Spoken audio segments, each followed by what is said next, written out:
Nangga for today's video.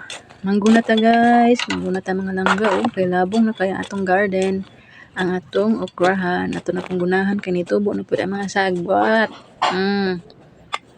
Kana diha si ate nagduwa-duwa na siya diha. Hapo-hapo lang nga guna kay namtay laing buhat pod. Guna jud ta guys kay humok ang yuta, humok gunahan mga langga. Guna ta mangguna. Intras nga pa kay mulabong maayo mao na dugay mahuman o inig guna. Kana lang sa hinay lang limpyo anam kay sa labong po tayo gunahanan na pud to. Nga guys. Kana diha nga yuta diha na po ni mga nanurok nga mga kapayas kita man nasa unahan kapayas na. Ito na po natin manon ang mga kapayas kay magkaon ng pumbunga na kung mahinog o bisag di mahinog pwede siya utanon, pwede siya isagol sa tinulang manok kalami oy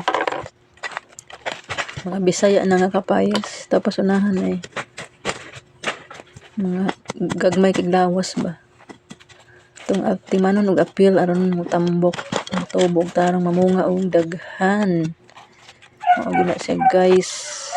Mo na akong lingaw dire kana na siya bunga sa kabuok mao pud taon na ito na po ating manon kay lang basin mapunan yung bunga ating manon yun na ang mga tanom aron ganahan na bunga no wala na siya magkugi mga langga aron di na magsigig pamalit kay kung magsigig tag pamalit mahal kaayo mao na siya akong okrahan guys ako mga ginuna gibutang ra pud sa punuan mao siya na anang ng kalimpyo na siya nga napay kapayas diri dapita ato na pong atimanon gunahan kay nilabong ng mga sagbot niya sa duol ang mga ginuna ibutang ra pud na sa punuan kay abono man na siya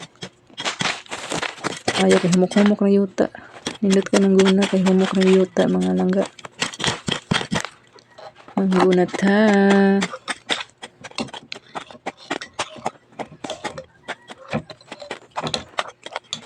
ilingaw basta na sa probinsya kay naraman ta sa balay wala man ray klase mao nang ato ati manon ang uma na okra guys kay nana po na siya mga gagmay nga bunga nana po tay harvest sunod ug diha dapita nakapagod kamote guys lami kayo wow